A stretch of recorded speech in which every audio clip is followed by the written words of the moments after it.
శ్రీమద్ రామాయణం ప్రకారం ఆంజనేయుడిని ఒక గుహలో ప్రసవించినట్లు తెలుస్తుంది. పరాశర సంహిత ప్రకారం వెంకటాచలమున ఆంజనేయుడు జన్మించాడని ఉంది.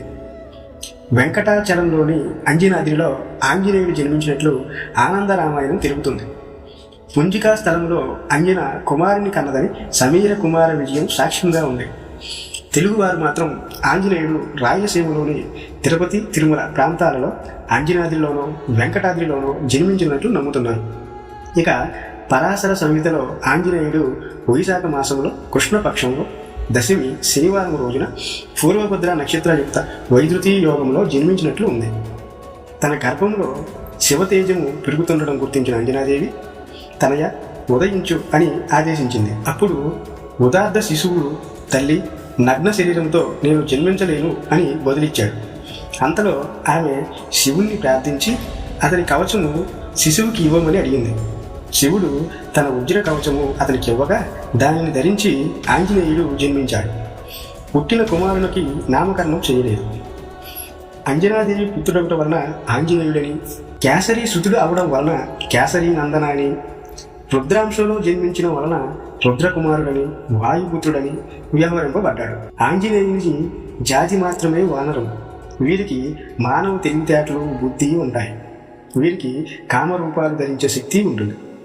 ఆంజనేయునికి ఇంద్రుని వజ్రాయుధం తగిలిన తర్వాత హనుమానుడు అనే పేరు వచ్చింది. అది తల్లిదండ్రులు పెట్టిన పేరు కాదు. హనుమానుడన్నా హనుమంతుడన్నా ఒకరే. ఒకనాడు ఏడవకుండా ఉండమని చెప్పి అంజనాదేవి పండ్లు తేవడానికి వనంకు వెళ్ళింది. ఉదయం కొండపై అత్యంత ఎర్రగా కాంతివంతంగా మెరుస్తూ ఒకటి కనిపించింది ఆంజనేయుడికి. అది పండు అని భ్రాంతితో శిశువైన ఆంజనేయుడు ఆకాశానికి ఎగిరాడు.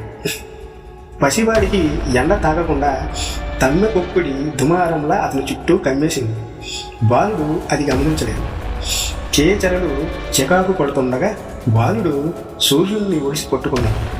ఆ రోజు అమావాస్య కావడం వలన రాహువు సూర్యుడిని గ్రహించవచ్చింది. అక్కడ ఆంజనేయుడు కనిపించాడు. వెంటనే తనకు కలిగిన భయం కారణంగా ఆ సంగతి ఇంద్రునికి విన్నవించుకుంది. అప్పుడు ఐరావతంపై ఇంద్రుడు రాగా సూర్యుడిని వదిలివేసి తెల్లని పండు అని అనుకుని బాలాంజనేయుడు ఏనుగును పట్టబోయాడు. అప్పుడు ఇంద్రుడు తన వజ్రాయుధాన్ని ప్రయోగించాడు.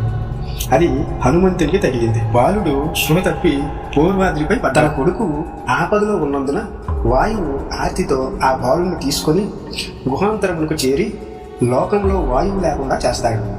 అప్పుడు జీవరాశులు, యాజకులు, దివిజులు దురావస్థ పాలై పరమేష్టికి విన్నవించుకోగా బ్రహ్మ వారి కొరకై వాయువులు చేరి ఆంజనేయుని లాలించి చైతన్యవంతులు చేసి అక్కడ ఉన్న వారందరితో వరములు ఇవ్వమని ప్రోత్సహిస్తాడు. ఇంద్రుడు ఒక అంబుజ మాలికను ఇచ్చి తన వజ్రాయుధం వలన మరణం రాదని చెబుతాడు. సూర్యుడు తన తేజమును 100వ భాగం ఇచ్చి విద్యాభ్యాసంలో వాక్పటిమలో శాస్త్రము నేర్పుతానని, ఏ శాస్త్రమును హనుమంతునికి కీడు చేయదని వరం ఇస్తాడు. వరుణుడు తన పాశముల వలన నీటి వలన 10 లక్షల సంవత్సరాలు చావు ఉండదని వరమిస్తాడు. యముడు తన కాలదండము వలన మరణం ఉండకుండా, రోగములు లేకుండా, యుద్ధ భూమిలో దుఃఖ విచారము లేనట్టు వరమిస్తాడు. విశ్వకర్మ తన చేత నిర్మితమైన అన్ని అస్త్రశస్త్రాదుల వలన చావు లేకుండా దీర్ఘాయువు కలుగుతుందని వరమిస్తాడు. సమీర కుమార విజయం ప్రకారం పొత్తిళ్లలో ఉండిన హనుమంతుడు పూరు పట్టి ఏడవగా అతనిని అంజనాదేవి వర్ణశాలలోని పాన్పుపై శిశువులుంచి వెంటనే వస్తాను, ఇక్కడే ఉందని చెప్పి పండ్లు తేవడానికి అడవికి వెళ్ళింది. అంతలో ఆంజనేయుడు ఆకలితో ఉండి తల్లి వెంట వేగంగా వెళ్ళబోయి తూర్పు దిక్కును చూశాడు. అప్పుడే ఉదయిస్తున్న సూర్యుడు అతనికి అరుణారుణ ప్రభలతో ఆశ కలిగించాడు. ఒక్క మారున సూర్యుని వద్దకు ఉరికాడు హనుమాన్. కుమారుడు సూర్యమండలం వైపు వెళ్తుండడం చూచిన వాయుదేవుడు భయపడి సూర్య తేజం వలన బాలుడికి ఆపద కలగకుండా తామర చెరువ తావులు నెరసి విసురుతూ ఉన్నాడు. చల్లగాలులు వీస్తున్నా తన వెనుక తండ్రి వాయుదేవుడు వస్తున్నా ఆ సంగతి గమనించక వెనక ముందు చూడకుండా 1,00,000 యోజనముల ప్రయాణం చేసి సూర్యమండలాన్ని చేరి బాలాంజనేయుడు భాస్కర బింబాన్ని పట్టుకున్నాడు. కనులు పండుగగా ఉండే పండును కనుగొన్నాను కదా అని కపిశి కిశోరం ఆనందిస్తూ ఉండగా అతనిపై వాత్సల్యముతో సూర్యుడు వేడి చూపకుండా ఉన్నాడు. ఆ సమయంలోనే రాహువు అక్కడికి వస్తాడు. రాహువును చూసి బాలాంజనేయుడు భయంకరంగా గర్జిస్తాడు. అది విని రాహువు భయపడి పారిపోయి ఇంద్రుడితో మొరపెట్టుకుంటాడు. ఇంద్రుడు రాహువుకు అభయమిచ్చి అతనితో కలిసి ఐరావతంపై బయలుదేరి వచ్చి ఆంజనేయుడికి సమీపిస్తాడు.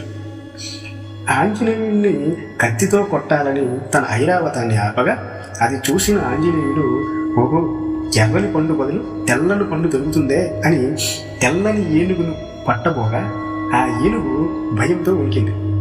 అప్పుడు ఇంద్రుడు తన వజ్రాయుధంతో ఆంజనేయుడిని కొట్టగా దానిని చూసిన వాయువు గమనించి తన కొడుకుకు కలిగిన ఈ దుర్దశకు దుఃఖపడి కోపం తెచ్చుకుని లోకంలో గాలి లేకుండా నిరోధిస్తాడు. వనము నుండి ఇంటికి చేరిన అంజన పొత్తిళ్లలో బాలుడు కనబడకపోవడంతో నేలపై పడి నిట్టూర్పుతో ఏ వన్యమృగమో తన కొడుకుని ఎక్కడికో ఎత్తుకుపోయిందని విధిని దూషిస్తూ ఉంటుంది. అంతలో ఆమె భర్త కేసరి ఆమె వద్దకు వస్తాడు. అతడు శ్రీకాళ గిరాని జరిగినదంతా ఆమెకు చెప్పి ధైర్యం కలిగిస్తాడు. ప్రాణవాయువు స్తంభించడంతో దేవతలందరూ బ్రహ్మను చేరి అతనిని శాంతింపచేయమని కోరతారు.